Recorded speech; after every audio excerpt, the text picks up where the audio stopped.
It's my pleasure to welcome you all here today. My name is Elizabeth Jacobs. I am a scholar in governance studies. And I am pleased to welcome you all here today for our event on the skills gap and the role of workforce development policy in tackling that issue. I want to welcome also our web audience. This event is being webcast live, so we have all of you who are here with us in the room today, as well as a virtual audience. So welcome to all of you out there looking at us from your mobile devices and your laptops. We're encouraging everyone to live tweet the event, whether you're here or whether you are out there in the world. And the hashtags are up on the screens. It's hashtag skillsgap.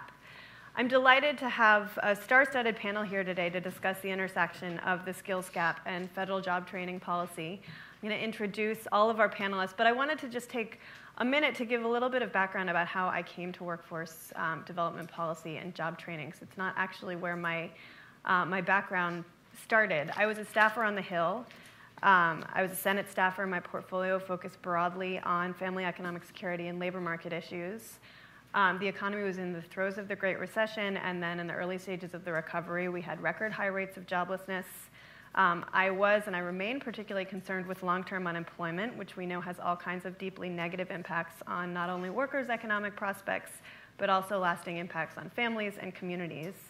At the same time, we have a remarkably weak policy architecture for workforce development and job training in this country.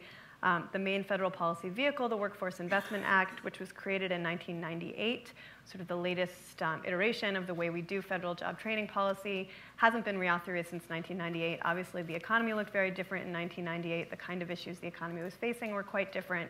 The policy remains basically untouched. So we've had decades of inequality. We've had a strikingly polarized economic prospects. They've long suggested, I think, that we need a new way of thinking about how we as a nation invest in human capital. It struck me when I was a Hill staffer back, this is now 5 or 6 years ago, that this was a real window of opportunity for doing something about job training policy, but no one was talking about it. I was not in a position to, poke legislators to get them to talk about it. I mean, I could talk to my bosses, but there's only so much you can do as a staffer, and it really surprised me. So when I kind of retreated back into the world of policy advising in academia, when I came to Brookings, it was one of the questions kind of at the top of my list. It was a real puzzle to me. Why was the reform to the way America does job training not part of the broader conversation? And more broadly, what should a new set of principles for doing human capital investment look like? So I hope you've all picked up the paper that's out there in front. That's kind of one of the fruits of my labors. But really, I'm thrilled to have the opportunity here at Brookings to put together panels like this one where I get to kind of bring, both for my own edification, but obviously more importantly for all of you, and hopefully for others out there as well, to really bring people who've been thinking about this issue for quite some time together to generate a conversation and think about how the way we do human capital investment should work, what we can do to actually sort of solve the problem of the skills gap, what policy could be doing better. So that's my more long-winded than usual introduction as to kind of how I came to things, but I thought it would be a somewhat useful frame for putting this all in context. And I will, without further ado, introduce our panelists. I'm going to try and go in order. Laura Chenvan, right next to me, is the director of the Healthcare Career Advancement Program, HCAP, a national organization of major healthcare employers and SEIU unions supporting incumbent worker career advancement and worker development in hospitals, clinics, home care settings, and nursing homes. As director of HCAP, her current focus is on the curriculum development projects that support the transitions of workers to new jobs and new roles in the rapidly changing healthcare environment. She has extensive experience in the field of adult education and workforce development with labor management partnerships. Previously, she worked for the AFL-CIO Working for America Institute, supporting effective partnerships between local workforce investment board representatives and the Workforce Investment Act system. She's also an expert in adult literacy with a focus on vocational English language instruction. Next to her, we have Lance Laverne, who is the Director of Talent Acquisition for Alcoa, Inc., where he leads all of the talent acquisition activity for the company. The scope of activity includes campus, mid-career, and executive recruitment. Prior to joining Alcoa, Laverne was the Vice President and Chief Diversity Officer for New York Life. He served as the global head of diversity recruiting for Goldman Sachs, in addition to serving in recruiting roles at McKinsey, Arthur Andersen, and Russell Reynolds and Associates. Next to Lance, we have Von Tan Quinn Lavin. Did I get the pronunciation right? Yeah. She is the Vice Chancellor of Workforce and Economic Development for California's Community College, a position for which she was named a White House Champion of Change. The Workforce and Economic Development Division administers state and federal funding applied to the career education mission across the system's 112 community colleges. Appointed by Governor Jerry Brown in 2011, Tan Quinn Lavin's focus is on doing what matters for jobs and the economy. She's got a website to show you what that's all about. The address is in her bio. Prior to her work with the community college system in California, she was the Director of Workforce Development for Pacific Gas and Electric, where she created Power Pathway, a nationally recognized best practice model program in workforce development that exemplifies the type of collaboration between industry, the public workforce system, education, and organized labor that effectively transitions military veterans and members of underserved communities into energy sector jobs. And last but certainly not least, we have Tony Carnevale, who currently serves as research professor and director of the Georgetown Center on Education and the Workforce, a position he's held since the center was created in 2008. He has a wealth of experience working at the intersection of employment and education policy. He's received appointments in multiple presidential administrations, including his appointment by President Bill Clinton to the National Commission on Employment Policy in 1993, and his subsequent employment by President George W. Bush to the White House Commission on Technology and Adult Education. So, without further ado, I will get started with questions. My plan for our time together is to kick things off and give each of our panelists a question to kind of start working with, and then we'll have some time to have some discussion between the panelists, and then leave plenty of time at the end for questions from the audience. So get your pens ready. You will have a chance to participate for sure. So I'll start with Laura. You come with a deep background in the healthcare industry, which we know is a large and growing field, especially in light of the aging of the baby boom generation. It seems to me that there's a huge amount of potential here, but also some real stumbling blocks in terms of dead-end jobs that require really hard work but may offer little in terms of economic security or growth potential in terms of career pathways and really building towards a secure economic future for a worker. So what's the path forward for creating the healthcare workforce that we need for the future? And in 5 minutes, I'm going to tell you exactly what that is. However, the area of weakness that you pointed out, which is a lot of entry-level jobs with a very diverse, both culturally and linguistically, diverse workforce, who are not doing terribly well in today's economy, is actually also our strength, because that workforce can be the workforce of the future. And so one of the things that our network of union and employer partners around the country is looking at is precisely how do we take this talented, motivated workforce, many of them entry-level jobs, whether it's in home care, environmental service workers, housekeepers in nursing homes and hospitals, or nursing assistants, and create career pathways that can support their aspirations to make a better life for themselves and their families, but also improve the services that the healthcare industry is delivering, because in today's very diverse world, the issue of cultural competency and cultural skills, both linguistically and culturally, is not just a nice thing. It's actually essential to provide the kind of care that we need to serve the population in the United States. So we have a challenge and we have an opportunity. So one of the things that we see are some what you call sort of unintended consequences that come out of policy that doesn't quite fit. With the cutbacks that we've seen both in the Department of Labor and in the Department of Education, you have a situation where the very people who could be successful moving up a career ladder are held back because of what I would call cherry picking. When you have scarcity of room in colleges, when you have the situation where you'll take those with, let's say, the highest academic skills, those may not be the people you actually need the most. And so we're actually eliminating people through the scarcity of funding. That would be one important issue that we have to address. Another one is what I would call the gatekeeper tests. Gatekeeper tests, we often take standardized tests in order to see whether we're ready to go into a program. But in many cases, these gatekeeper tests also keep out some of the people who could be successful. We actually have some information about that, some experience and some data. It's the kind of data that really needs to be gathered more. We need money for research to be able to show and predict. Outside of just these tests, which do show something, that there are other factors that have to do with motivation, commitment, et cetera, that we can use to help bring more people into the system, not keep them out. I think that another issue is the nimbleness or lack of that in many of our educational institutions. Industry is much nimbler than education, I believe.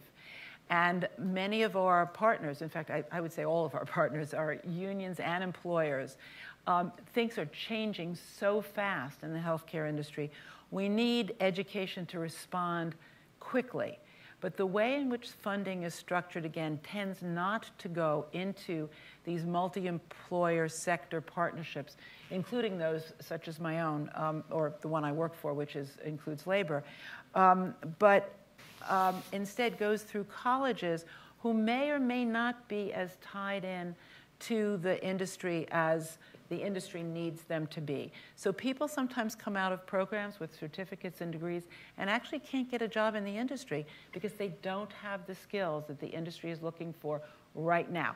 Maybe they have the skills they needed last year, but not this year. So we need to create that bond to keep people working together. So, and last but not least, is that we tend to look at bringing people in. There's a lot of unemployment and people need jobs. But in order to keep that going, you need to also fund career pathways. People need to come into jobs and they need the opportunity to move up. That's what gives people hope, gives them motivation, deals with retention in the industry, and also creates room at the bottom for people to come in as people move up into higher paid jobs. So we'd like to see that be something that, as we address policy, we're talking not just about entry, but career pathway work. Great, thank you.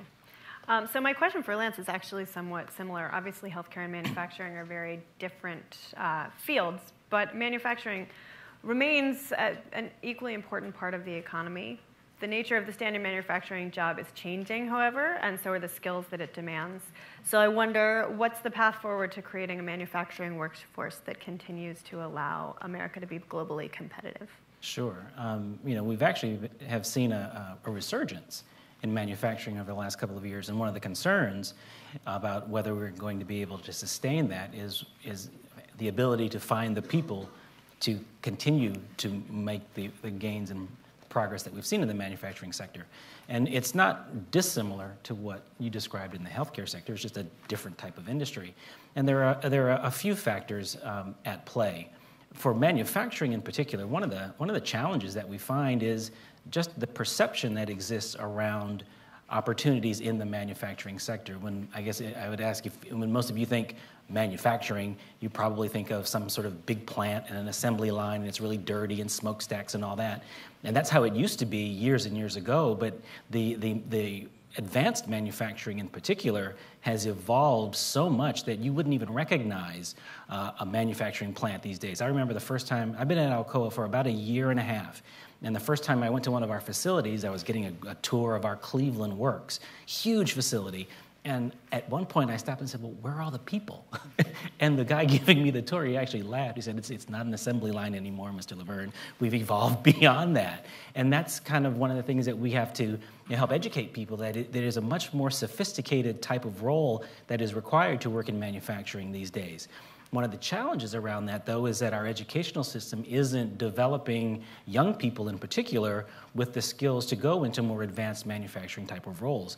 Manufacturing is not cool. It's not sexy. It's not fun. They don't, especially young people in particular, don't think of that as the place they would want to go. There is a statistic that's out there that says that of the parents who are exposed or are aware of opportunities in manufacturing, only 20% of those people would encourage their children to pursue opportunities in manufacturing. And so one of our challenges is that we have to actually get to the influencers, especially when we're talking about sort of those entry-level, shop floor, hourly wage roles in manufacturing. We have to encourage people to think more broadly and more positively about the opportunity set that exists there. And then we have to provide them with the skills to pursue those jobs. I mean, again, if I polled the audience and said, how many of you know kids who are involved in some kind of vocational shop type of use your hands thing in their high schools, I bet very few of you would say, yes, they have that curriculum where I live. I know kids. We just don't teach it in our schools anymore. There's been such an emphasis on the 4-year college degree path that we have lost sight of the value, as it were, of doing things with your hands, of manufacturing, of trade.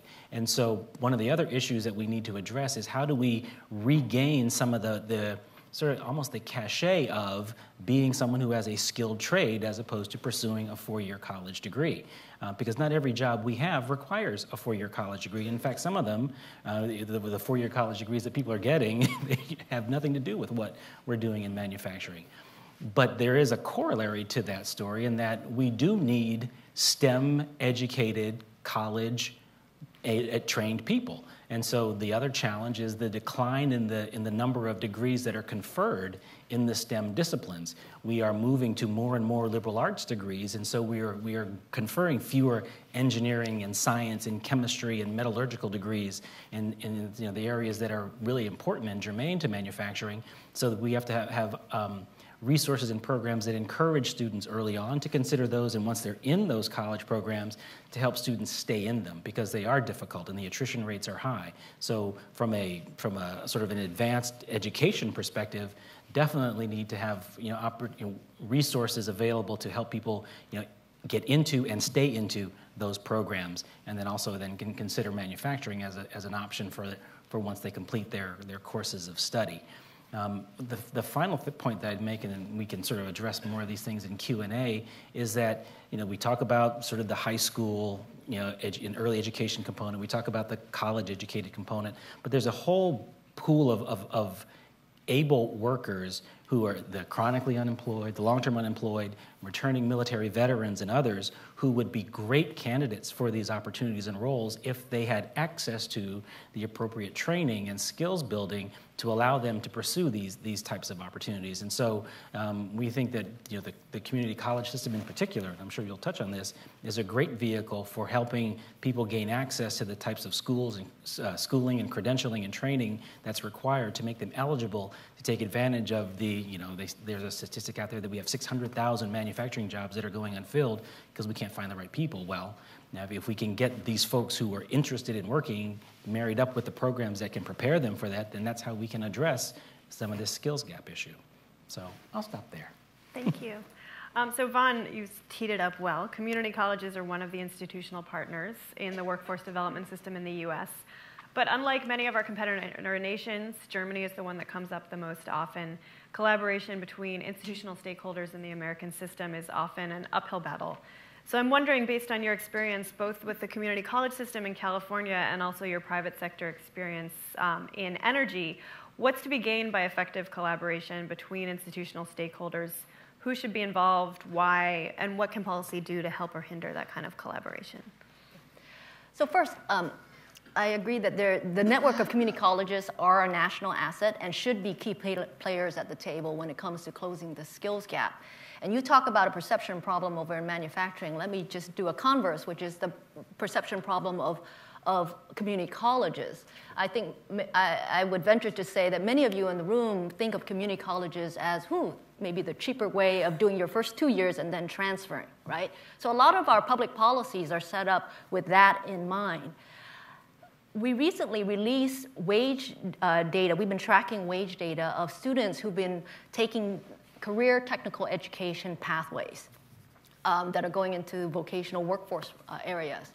So the median wage of students 5 years out for our students who took these vocational sequences is $68,000 compared to roughly in the 30s if you stayed did a non-vocational pathways. And this is putting aside everybody who went to the bachelor's. So you're talking about very strong income, meeting strong need in terms of the economy in both manufacturing, health, and many of our growth sectors. And yet, from a public policy viewpoint, the focus hasn't really honed in on what does it take to unleash the power of the career technical education side of our community colleges. One of the things that we've been doing is along collaboration is asking the question, the conundrum of what's the organizing principle such that education system, one as complex as ours, could actually play point with industry, because industry and companies have different footprints than, for example, community colleges. So in the state of California with 112 colleges, you can imagine how, as an industry, who has a skill gap, who do you play with? Who do you go to begin to solve your training issues? So what we've done is we've actually, in the last 2 years, restructured our network of colleges under a unifying organizing principle called doing what matters for jobs and the economy. And it's a simple concept, which is organizing colleges such that we target investment at sectors that are important to regional economies, So as a result, the community colleges now have simplified the point people the first contact who can play point with industry as they begin to organize and want training needs from our system. So it's a first contact system for industry, but also for others who collaborate. Recently, in California, we have 15 regional economies, very complex, with each different sectors that drive each economy. And each of these, there were regional forums leading up to the California Economic Summit. And at this event, it was very clear that the community college became the tier of education to be part of the solution in driving the solutions to jobs and the economy. So through this organizing principle, we were able to make it more transparent for the system to work with itself, but also for other collaborators and industry to come work with us and take advantage of our assets. Great, thank you. So Tony, you've been researching this intersection between education and employment policy for quite some time now. So I'm wondering where you see the most promising areas for reform, given both where existing legislation stands, and to throw the sort of the governance studies perspective from Brookings, we talk a lot about party polarization, political polarization, and the political climate. So I would add that in as an additional piece to think about. Is it WIA? Are there other more promising policy vehicles? Should we be giving up on WIA entirely? What should we do? Give us the answers. Well, my own bias about these things is that policy is really about what's ideal, except in very precious moments, and generally, especially in areas like this, education, training, and employment policy, it's always about what's next, what's not ideal. And I think what's next, at least given my bias, is relatively clear, and that is we need to build an operating system for the education and training system. That is an information-based operating system that I think attaches less to high schools, more to post-secondary education and the labor market. There are fairly obvious ways to do that, and in sort of higgledy-piggledy fashion, it is happening in the states and at the federal level. I suppose in the end, the basic feedstocks in this system are two. One is the use of wage record data from employers that tell you if somebody got hired and how much money they make, and can track them pretty successfully over time, with major flaws in the data being that the data does run by industry and not by occupation, which is to say sort of misses the mark from the education side, because the relationship between education and the economy is a relationship between curriculums, not colleges or schools, but curriculums and occupations. But in any event, the wage record data allows us to track what happens to people. Over the last decade or so, states and the federal government have put a ton of money in relative terms, $500 million in the stimulus package, for example. But the Bush people put in a fair amount of money themselves, largely when it began in pursuit of trying to figure out what the American high school dropout rate was. So we've fairly well automated transcript data, hooking up transcript data by program, as well as by institution, because programs that have common names perform differently in different institutions. Somebody takes economics at the University of Virginia may well do differently, I assume worse, than somebody who's an economics major at Georgetown. So there is an operating system here that has been coming for some time. The resistance to it is mighty, largely from the providers, as one would expect. The hookup between wage records and transcript data, I think, is the future of this game and should run across the entire system. We don't need to talk about consolidating the 111 education and training programs or the whatever the number is this year, 29, I think they're picked this year, that need to be consolidated. All you need to do is run a common operating system across them.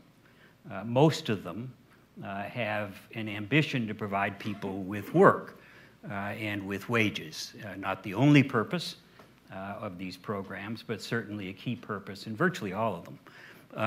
The resistance, to some extent, comes from the fact, and a reasonable fact, and that is that higher education in America is, and should be, dedicated to allowing people to develop themselves so that they can live fully in their time, free from economic catastrophe and free from government or industry power, if you want to play this left and right.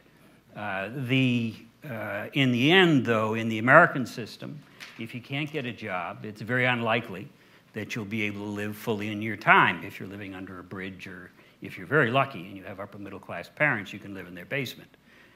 But for the most part, the job is necessary in this system. So educators are fumbling their way forward to build some kind of compromise between their broader mission and their independence from the economy and the government, which is also crucial in this society. Education as an institution needs to be able to stand against government and the economy if it desires to. So there is an accommodation coming here.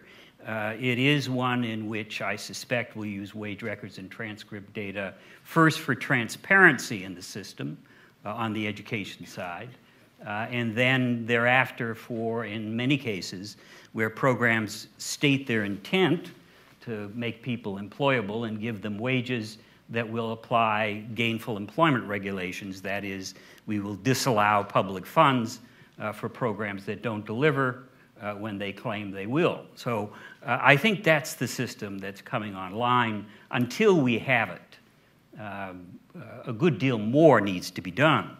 But I suspect until we have it, we won't have either the resources to get things done or the information necessary for students, institutions, legislators, and other people who make decisions about their education and labor market careers. And we certainly won't have the money. That is, we're dropping $400 billion on higher education now. I don't know off the top of my head, but it's $600 billion for K-12. Probably 150, 200 of that is high school. This is not about money. We've got $550, $600 billion to play with. These information systems at maximum would cost, in their current state, would cost us tens of millions to bring them online and maintain them. So in the end, the issue gets to be how we repurpose parts of the education system for this purpose. The other system that we experimented with since the 70s in the US Department of Labor is basically now a small social program. We shifted policy fairly dramatically after CETA and public service jobs towards an education solution for good reason, because a lot of the training in the workforce development system didn't deliver either jobs or earnings. More careful and longer-term programs in education are required. The public support's behind education, not workforce development programs from labor departments. Labor power is much diminished in these times, so that it's not really possible that the labor departments in DC or anywhere else will be able to get the muscle to build employment policy programs. There is something lost here, which is if you go to an educator with a problem, the solution is always go to school. Oftentimes, people with labor market problems really don't need training, they need a job. So I think one of the key issues will be how we include this employment policy perspective in an education-driven training system.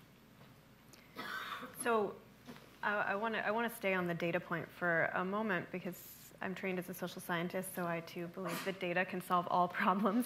But actually, I don't think that data can solve all problems. I think that that data needs to be put into action to solve problems. And happily, we have three people who I think it's sort of fair to term are practitioners in a variety of different fields where they might put that data to use.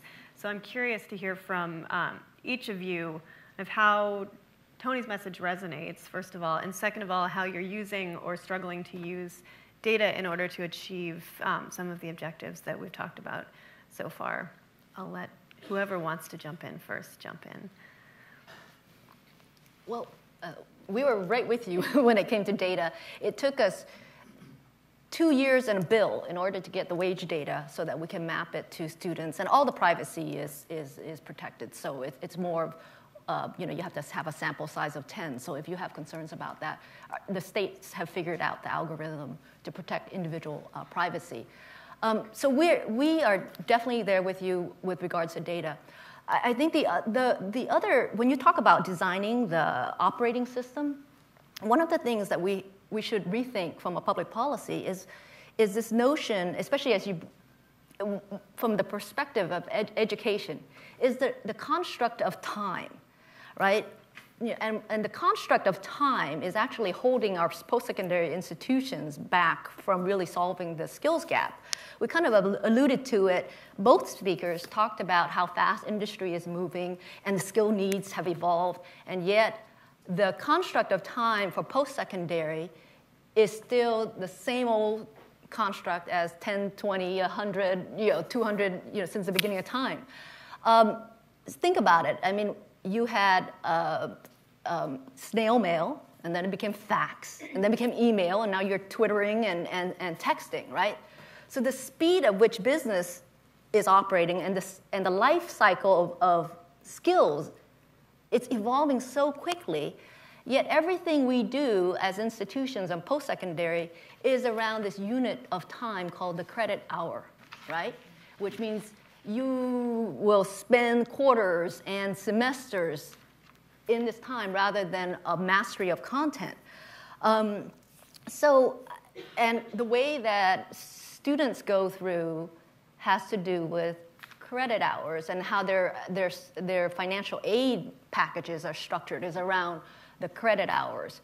How post-secondary institutions are funded at the by states and by the Fed, it's against credit hours. So everything that is set up in terms of public policies reinforces this notion of time that no longer works in terms of the pace that post-secondary needs to move in order to match, kind of run alongside with the needs of industry.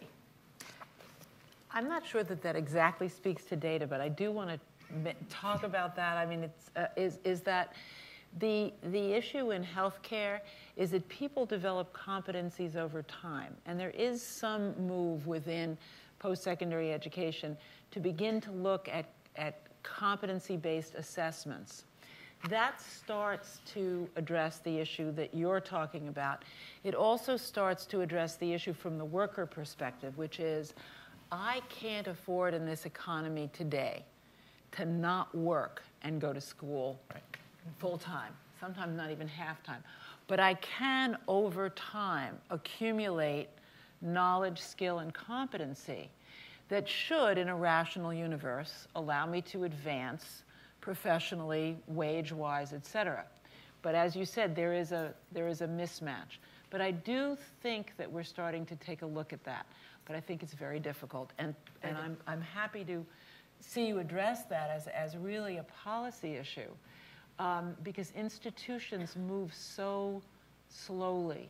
We need to be able to fund experiments and then document them so that, and then that does eventually come back to data, so that we have the evidence basis in the data that says, you know what, this works better than what we've been used to doing, and maybe now we can change. Well, one of the things that I've heard in this discourse, especially around competency-based learning from an educational institution perspective, is the cultural challenges that might exist in making that shift within our institutions of higher learning.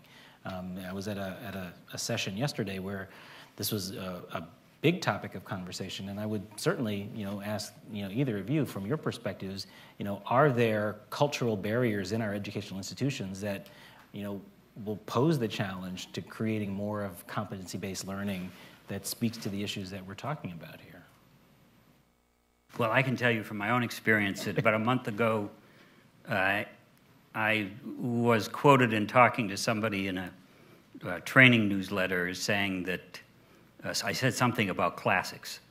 And I immediately heard from the classics department at Georgetown and many of their former students, and in the end I had to apologize. The discretion being the better part of valor. And so then I switched to rhetoric. I said, well, majoring in rhetoric, if people think majoring in rhetoric is going to make them the money that an engineer makes, they need better information. And I discovered that there are rhetoric majors. There you go. So I know that cultural clash intimately. In the end, I do think there's a way of working it out. I think there's a problem in working it out, and that is African American, Latino, and working class kids and poor kids will get the job training. And it's the way it works now. And the white middle class kids, upper middle class kids, will get the more general education, which has value in and of itself and value in the labor market. So, and we see that. We just did a study in which we found that since 1994, 82% of the new enrollments among white kids are at the top 468 colleges, and 72% of the new enrollments since 1994 among African Americans and Latinos and low-income kids were in the open admission two-year schools and bottom-tier four-year institutions. So the American system, while it is providing more and more access to education, as it did in K-12, is immediately differentiating that access by class and race very fast.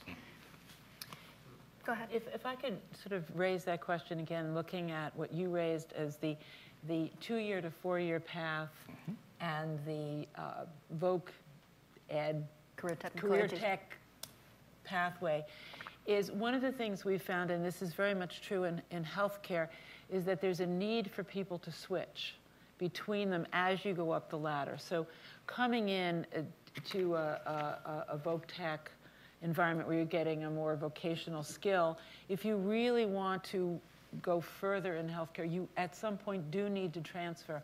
But we're finding that, and that's good, that's a good thing,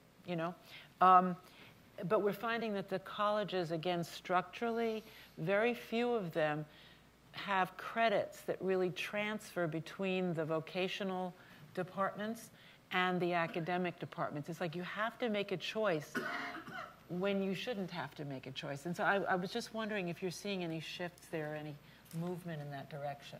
Well, I think the notion that, for example, in the education field, you think, oh, someone becomes an engineer. Wow, they're set for life, right?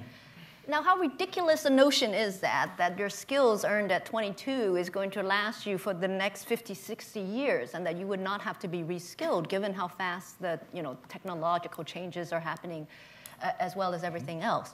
So I really fundamentally believe that our systems need to be structured in a way that people can come in and out and get stackable credentials. So your circumstances may be such that you get your one-year certificate right now that gets you into an allied health career, but then your employer may be sending you back to stack more credentials in that, and then 10 years later you may go back and do a BA, an MA, doctorate, or maybe just lateral and do different kinds of careers. I mean, we all know that you're going to have at least 7 careers over the lifetime, so it's not going to be a one-time at the trough in terms of the acquiring education. I was on the American Association of Community Colleges, AACC. We had a task force called Closing the Skills Gap Task Force. And around the table were about 12 of some of the most progressive leaders of community colleges, large urban districts, rural districts, big states, small states. And as I listened to what they had to do in order to have our system respond and, on the workforce need and to close the skill gap, what occurred to me was that everybody in that room was a hero. And there were like heroic efforts being undertaken by each of these individuals to solve the skill gap. And that's not right. You can't have a system of thousands of colleges trying to tackle this problem through heroic effort. And you have heroic effort only when the money, the metrics, and the data are not well aligned with the problems that you're trying to solve. So I really believe in the data, and then the data tied with the money and metrics. What are you incenting? What are you paying for? What kind of behavior do you want from the students? What kind of behavior do you want from the institutions? They need to match so that we're all rowing in the same direction to solve the skill gap. So I want to bring it back to policy, and I think this may put each of you on the spot, but hopefully you can take your time, take a deep breath, and I suspect that each of you will be able to relatively quickly come up with an answer to two questions.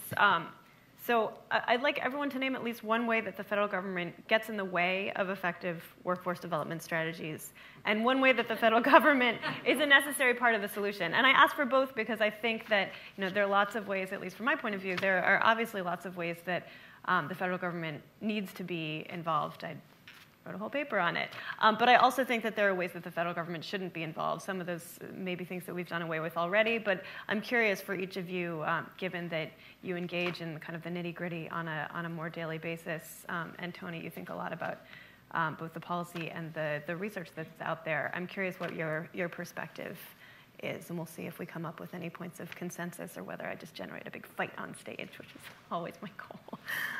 So whoever wants to jump in, if not, then I'll just go down the line. I'll jump in first because that Great. way, certainly we talked about this prior to coming out here, and again in this discussion I was in yesterday. One of the issues is around funding of programs, and a specific example that was brought up was the Pell Grant funding and how it is used, where you can use it in your education. And I believe Pell Grant funding is not applicable to certification type programs. But if we're trying to give people skills to get them back to work, to me it would seem a really good thing to do to change the nature of how Pell Grant funding can be applied. And so if you want to get people back to work, allow them to use this support mechanism to get them the skills they need to get the jobs that are available. So that's why I wanted to go first, because that's an easy one. So is that supposed to help and hurt? It's hurting because It's hurting, we can't do it now, but if they change help. it would help. There you go. Two birds, one stone. That was efficient. All right, I'll go. I think we should look at the reward structure, right? So when we talked about the money and the metrics and the data, so reward students, if what we want is students to complete certificates, degrees, and industry-recognized credentials, and report the data back that they did this, that they reached these milestones, how do we structure financial aid in a way consistent with the behavior that we want? And then also the converse is to reward institutions as they're designing the courses, the programs, and the pathways that perform. How do they do on the employment, the wage gain, as well as the completion of these certificates, degrees, and third-party credentials. In terms of in the way, well, it's not really, it's something to consider. On the WIA side, the Workforce Investment Act side, especially in communities, underserved communities that are struggling with the sort of the competing in this economy, I think we need to rethink about what metrics we have, and everything that we're oriented is towards the individual, yet it takes, perhaps we should consider what's the highest level of attainment of education or highest level of attainment on wage for the household, because it is a household, and if you think about the skill acquisition over time, on the WIA side, it may be the investment in the household that may get us out of these circumstances much faster than if we were just only thinking about the individual and targeting intervention at the individual. I mean, you know, there's so much to say, and I'm sorry to disappoint you, but I don't disagree with anything anybody said so far. I just think there's so much more that could be done, and part of it is that our funding is very limited, that the value, I'm sorry to say, that we are placing on our education structure and on job creation, job development is just terrible. And so we can talk about how to divvy up a really pretty small pot in better ways, and I think there's lots of ways we could do better. But there's just not enough to go around in such a critical area. So the government could do a lot more. It doesn't have the money to do that. I think that speaks to the political environment that we're in. I think we have a real crisis in the issue of career development and supporting disadvantaged communities moving forward. I think all of us, I think your point to heroic efforts, I think all of us are doing everything we can with absolutely insufficient resources to move things along. In the healthcare industry, many of our employers are investing millions and millions of dollars to support the workforce going forward. They need to be also spending that money on healthcare, and yet they're having to spend so much money on training because we're not working together, because we don't have a really rational system. Where, in fact, one of the things that we've often talked about is if the industry is actually providing some of the education, why isn't the industry getting some of the funding for workforce? So, I mean, that's a whole other area. So I could talk for a few hours on this, but enough. So. I guess my take on this is that in the end, what's too bad about this, where the federal government fails most, is that it doesn't have a jobs policy. In truth, in the end, this is the jobs policy, and it's a very weak and slender reed, because education and training doesn't create jobs except for people who are employed in education and training. In the end, if you don't have a demand in the economy for magicians, you don't get much magic. So I think in the final analysis, the great failure here is on the employment policy side, and there's a vacuum there in my judgment. That's a lot of people disagree with that, but that's what I think. And then I think if we could stimulate demand, all this would work a lot better. But secondly, I do think the good thing is, with the money short, although the path of least resistance is to allow, in the federal government and the state as well, is to allow the money to flow to health care and to pensions in the case of the Fed and in the case of the states too. So one of the ways this gets handled is you gradually let education and training die on the vine. That's the path of least resistance. Confronting these issues, these more difficult questions we're all talking about, is difficult, and there is no center to deal between right and left on these questions. So, but I do think the one thing that they are doing is that the gainful employment regulations are the point of the spear in this effort, and that the not-for-profit colleges are kind of like the illegitimate redheaded stepchild at the family reunion. I mean, nobody likes them, so you can do whatever you want to them, and we are, and we're after them. And in the end, it is a gainful employment agenda that I think underlies most of the momentum in this arena, that is attaching post-secondary for the most part, although I would argue secondary too, to labor markets is the answer, and gainful employment is the sharpest thing we're doing in that arena. Great. So I think I will open it up to audience questions now. You should see people floating around with a floating microphone. Also, for folks who are out there watching the webcast, you are welcome to tweet in your questions, and we have folks who will be collecting those virtual questions. So I'll start right here in front. If you could say your name, if you have an organizational affiliation that you'd like to share, you're welcome to share that. And please make your question a question, not a statement. My name is Judd Harriet. I'm a documentary filmmaker. My question is for Mr. Laverne. With respect to the interface between industry and post-secondary institutions like community colleges, are the skill gaps and the needs within your sector general enough so that you could go to a secondary school and say, this is what we need for a certificate program? For example, computerized production control systems. I mean, my question is, are your needs general enough so that you could go to a community college and help design a certificate program to meet those needs? Interestingly enough, I would turn it around and say our needs are pretty clearly defined enough, almost specific enough for us to be able to do that. And that, in fact, is happening in the manufacturing sector. The Manufacturing Institute and the National Association of Manufacturers have worked very diligently to create certifications that do exist, and there is a lot of partnership that is happening with community colleges and manufacturers to design that curriculum, to develop and deliver those curricula, and then to create opportunities for on-the-job training as well to meet this demand. I mean, those are examples.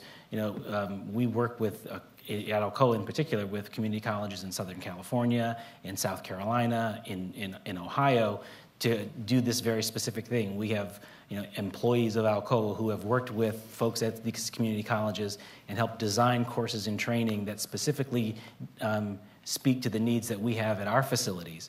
Our employees go and actually participate in the delivery of that training, and then we create internship and apprenticeship opportunities so that people can get the on-the-job training to complete the entire learning process. And so that's an example of a partnership, and we're not the only ones who do that. There are plenty of manufacturers that are doing this as well, but that's how it gets done.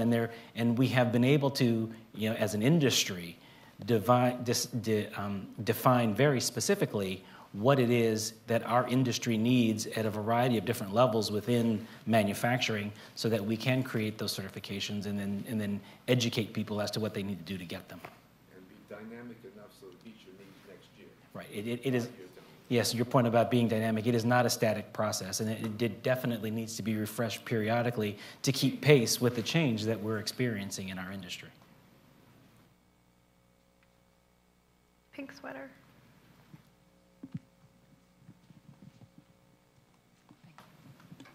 Hello, my name is Cindy Walsh, and I'm an academic. First of all, I'd like to give a perspective of what education is in America to most people. The Founding Fathers developed our education system to make the American citizens citizens.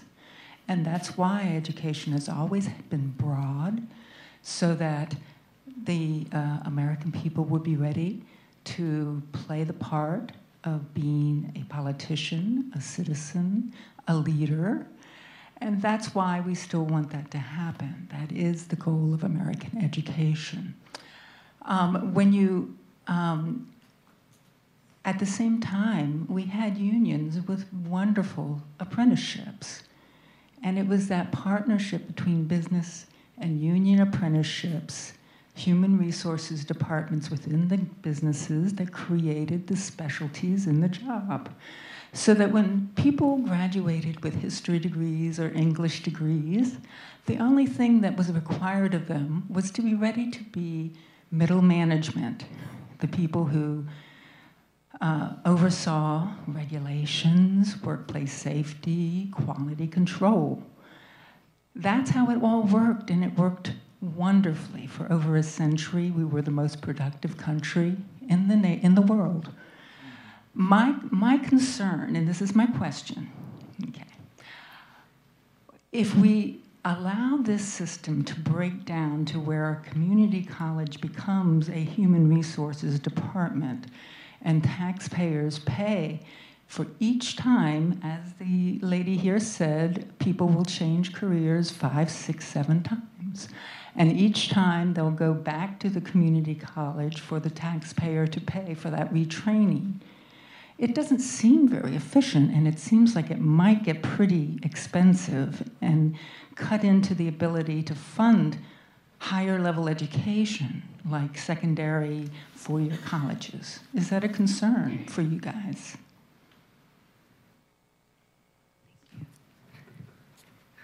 No.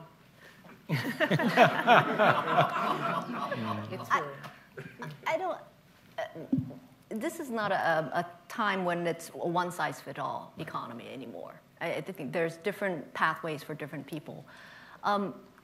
The concern, I think, the shared concern from a public policy is more one of, we've had multiple incidences in our country where the supply for skilled worker did not meet the demand for skilled worker. We fell short.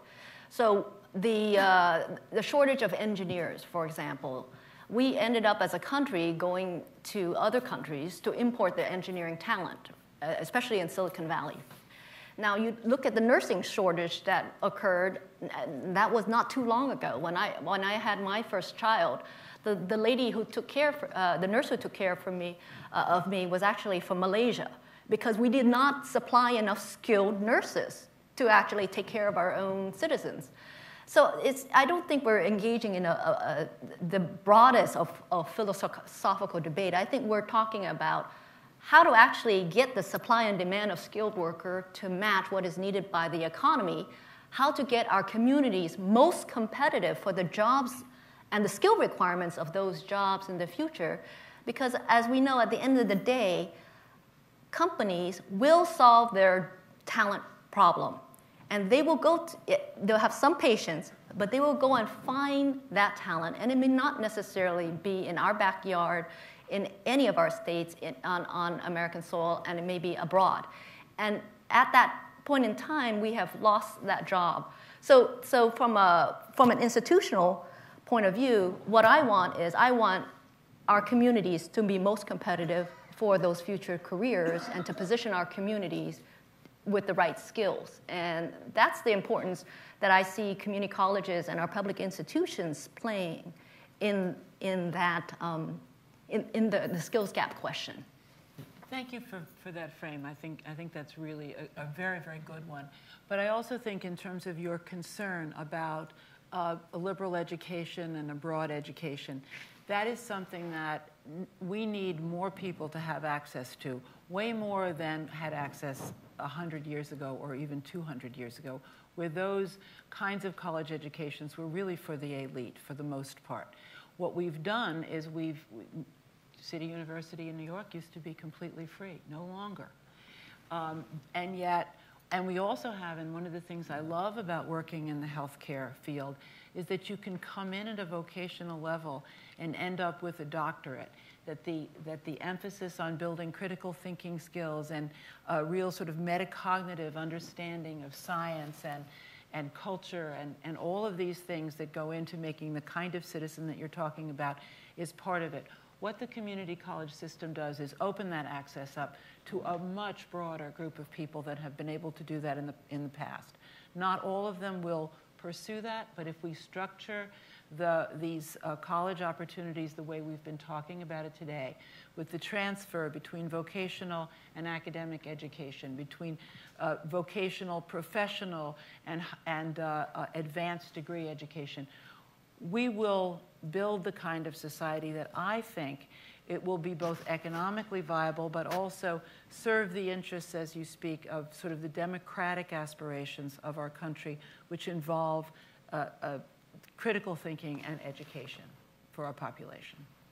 I guess I would say you frame the question exactly. That is the context of this debate, such as it is. But one of my problems with the debate is that it isn't one, really, and that is that what we've got are people squared off into different positions, most of which frees us in the present, looking in the rearview mirror at some vague past that, frankly, I can't see it when people talk about it. I don't remember it, and I've been around for a while.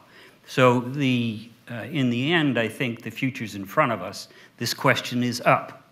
And if anything distinguishes us as Americans, it's our ability to get things done, not to get bogged down in ideological debates and wafty issues. I mean, I have a friend in Europe always said to me you Americans are superficial and materialistic, but by God, you get things done. But we don't get things done anymore, and it's precisely because we've squared off. And this is an issue that's up. And I guess what I would offer is that in the end, for me, my own values, if I had to choose for someone between a job and an education, I'd get them the job. Because I don't think you're a person in America unless you can get a job.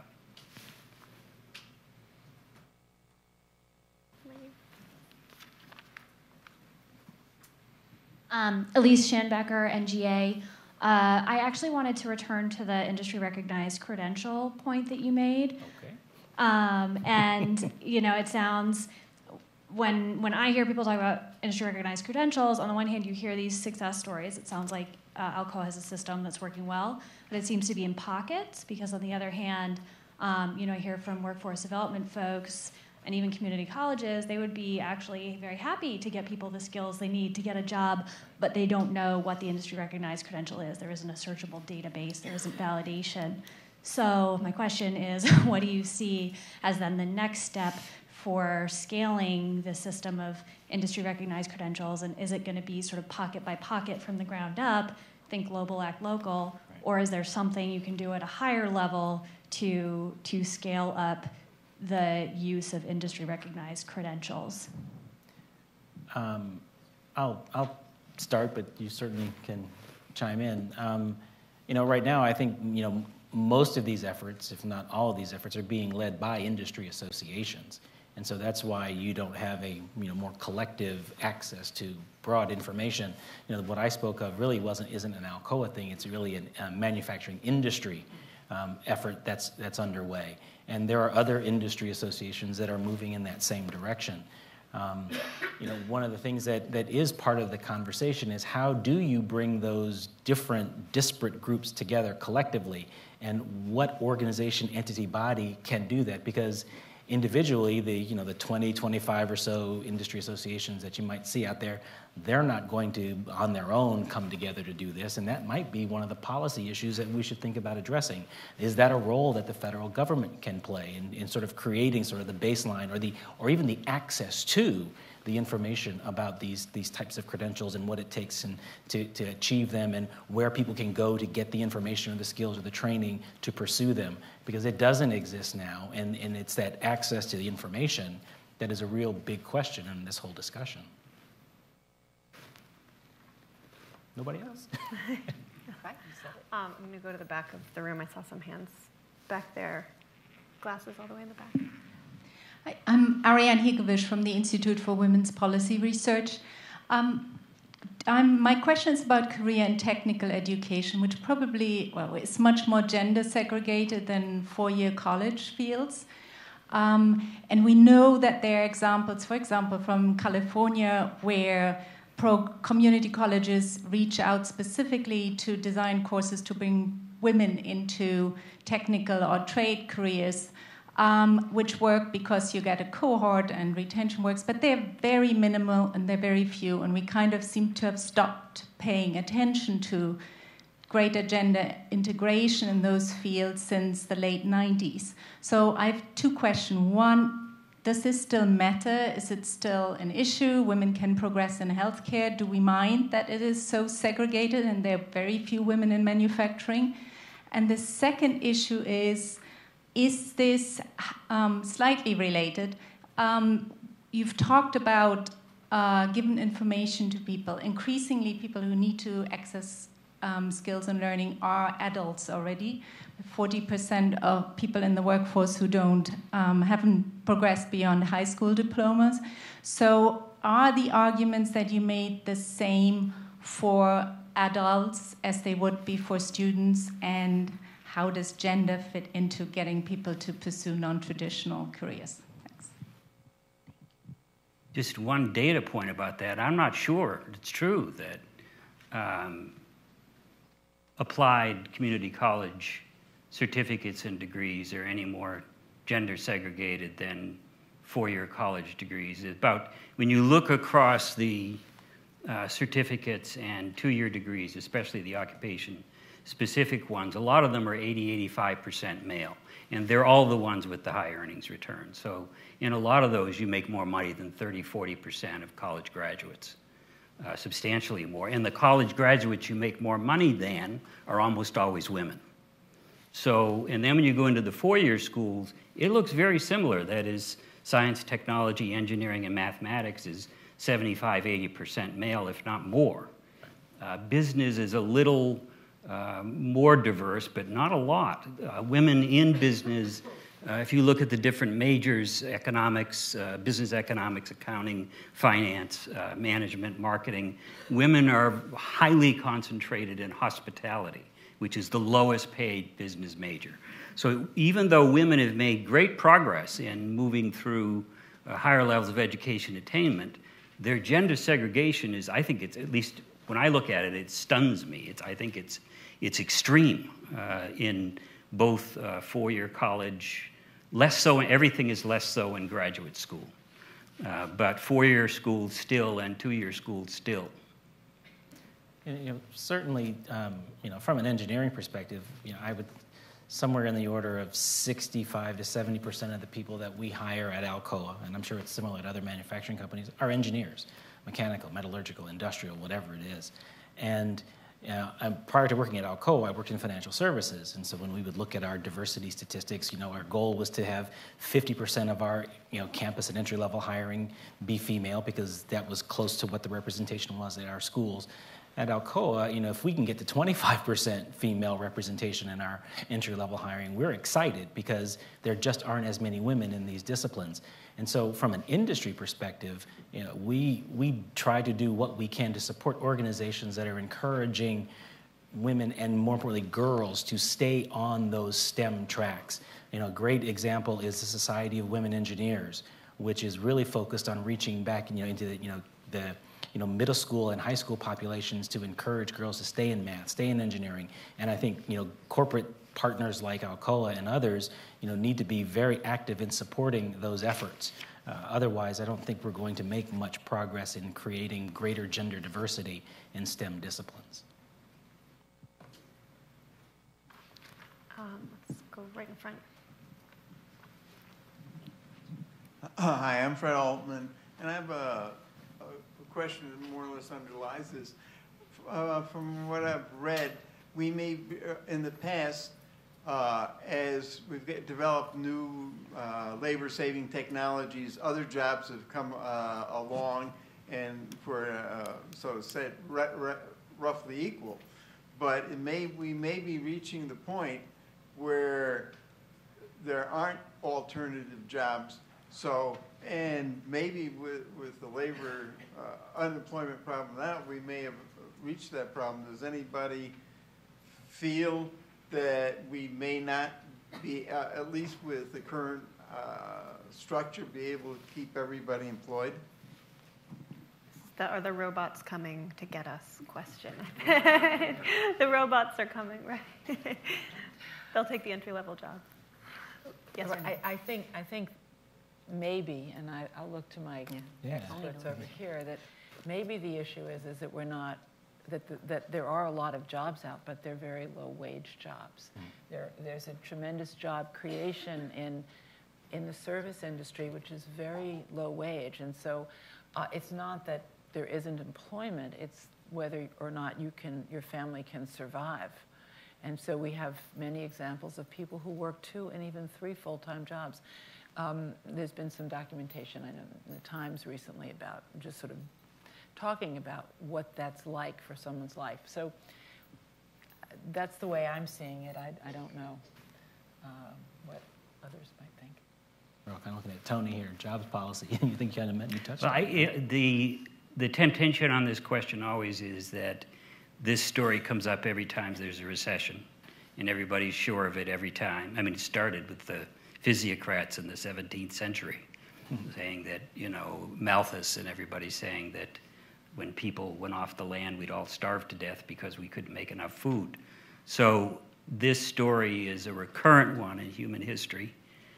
It never ends up being true. Most of the current, there are 2 current versions of it. One of them is the Bill Gates view, which is the robots are coming.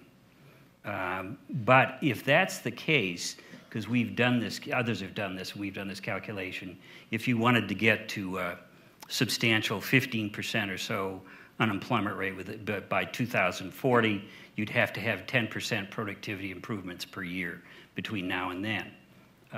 That seems very unlikely. It's unprecedented in even our history between 46 and 73. If it does come, why are we so worried? That is, we'll be very rich with nothing to do. Then we'll probably have to talk to each other, and that's probably not as much fun as work. But in the or we'll have to redistribute the income in some way that violates our culture.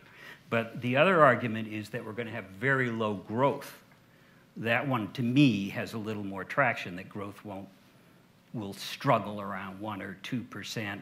But there really is no data-based argument for that. There are a set of factors that say that that will happen, but that remains to be seen, I think. I think it also changes the mix of skills. So, for example, some of our regions that have high dependency on agriculture, a competency for that region, a skill competency, would be the automation or applying robotics to the agricultural field, right? So if you know it's coming, if the technology can be there, how from an economic development strategy, how do you actually build human talent in that region to compete for that type of set of activities?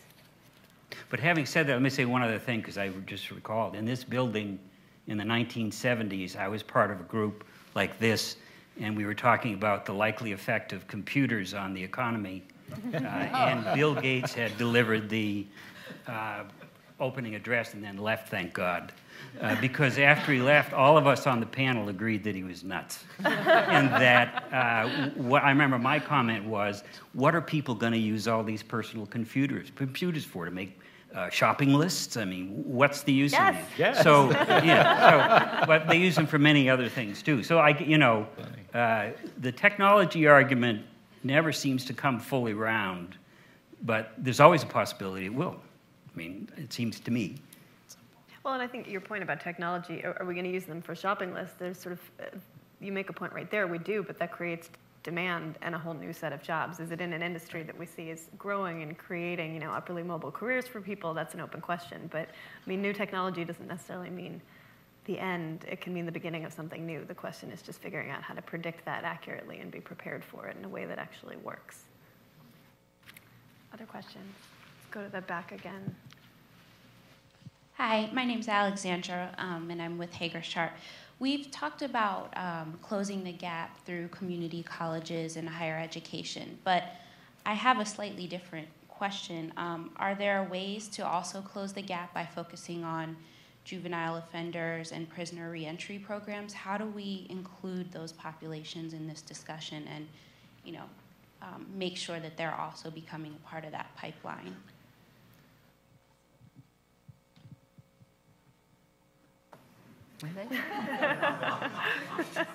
Well, it would seem to me that when we talk about some of the programmatic solutions, they can almost be agnostic to population.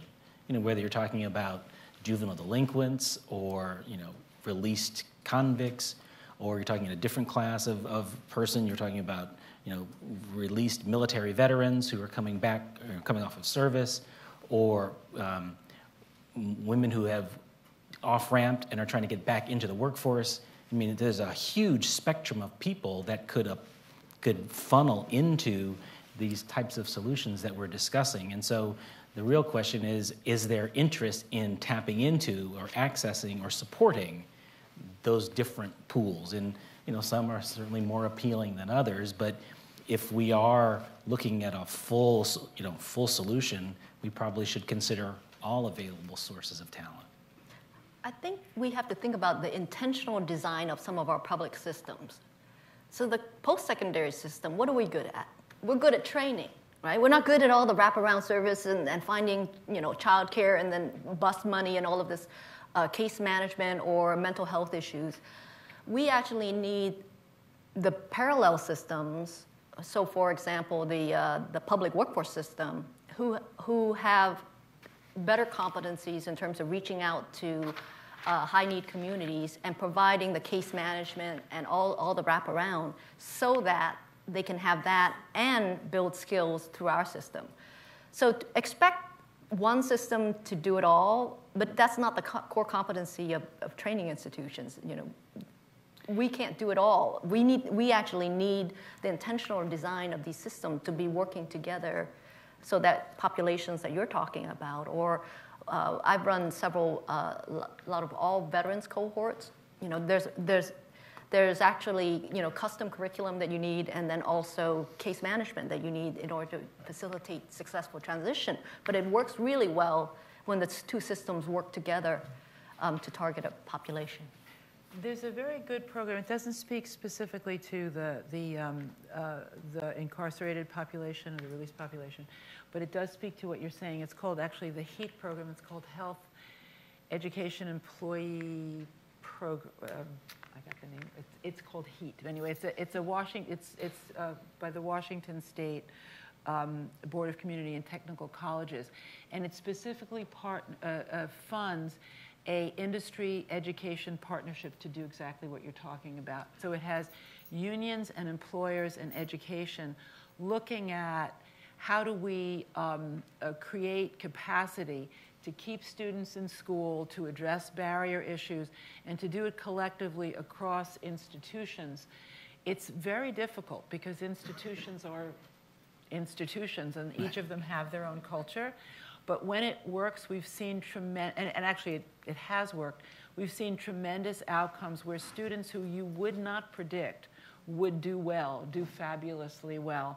And in fact, better than, in many cases, than their peers who, from all sort of predictors, you'd think would do better.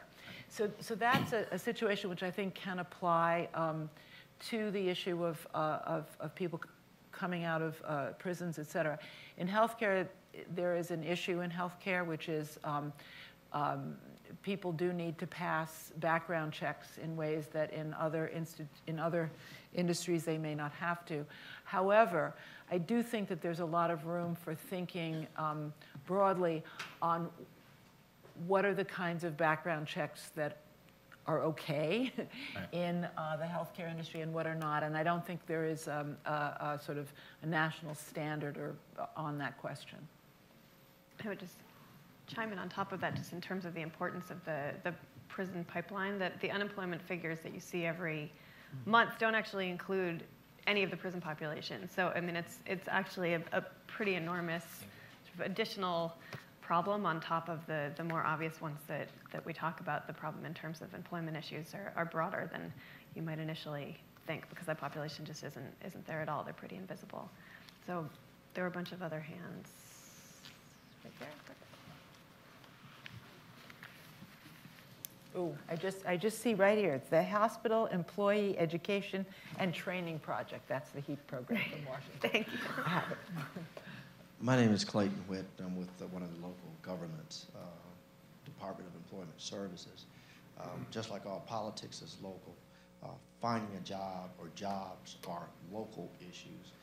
In an area like Washington, D.C., with a very urban population, they don't have the acreage to put these production centers in place, such as the apprenticeship program at Siemens and the like. But the question is twofold.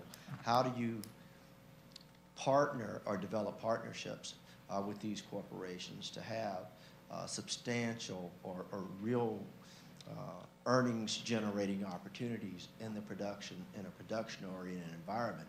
And the second part of that, lacking the ability to do that, how do we push the service sector, or how can the service sector be prodded to provide pathways to more meaningful earnings opportunities after the initial openings, especially in the home health field and in the retail and restaurant space?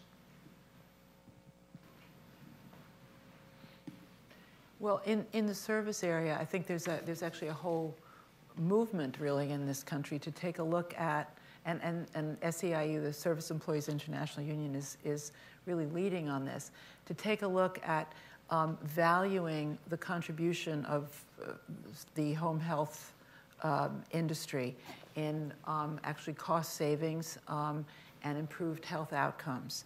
And in looking at that, looking at opportunities to train for higher for a stepped system within the home health system. Also, there are a number of programs that are looking at career pathways so that if someone enters into that, they then can move into community health workers, community educators, and medical assistants. But these are jobs that are actually just emerging, and there's a lot of conversation. I don't think we've figured this out. I think a lot of colleges are also looking at this stackable credential. How do we make it easier for people who come in at an entry level and really get turned on and want to move ahead to utilize those skills and competencies that they have achieved and move them into something else. But I think you're seeing the beginning of that happening. The Affordable Care Act is putting a lot of pressure on institutions to move health care services out into the community and to understand what are the needed competencies. So it's not really an answer of exactly what's happening, but in the over the next couple of years, I think that pathway is going to be much more developed, primarily by the industry and in partnership with community colleges. So I think we have time for one last question. You got your hand up really fast right there. Okay, so this is sort of related to what you were saying about how if industries can't find the talent that they need in this country, they will look overseas and those jobs will go abroad. My question is, if we're frequently going abroad to find the talent that we need, is there some kind of training program or other thing that's being utilized in other countries to close the skills gap, and a way that they're doing it more effectively than we are that we could emulate in this country so that we could better close the skills gap? Just trying to do what they're doing overseas so that those jobs come back. I think it's, this is the collective conversation, right? What are our policies? How do we get the money, the metrics, and the data to align so that we can produce the skilled workers that are needed today, right? And so my framework, having been on the employer side, is that there's a universal behavior among everybody who needs to hire, which is you need to hire the right people with the right skills at the right time, right? And what employers are looking for is really the ready now pool. And they want to hire from the ready now pool. They're willing to make some investment in a near ready pool, right? In some training or some work-based learning or some apprenticeship in order to get them to be ready now. But what's so difficult, I think, is the misexpectations where we have a lot of far from ready candidates and expect employers to be able to tap into that pool. So that's where a lot of our public systems, so that when we think about the public infrastructure and the intentional design, how do we get more of these populations, our populations, to move, from far from ready to near ready to being ready now? And so, what are all the different methods that we have at play? What systems do we have where we can braid resources together to move our talent pool? The consequence is that I think most companies aren't interested in doing so much work to go recruit, far from its base. But if it has to, if it is asked to wait a long period of time, that's when it must go and find the skills that it needs.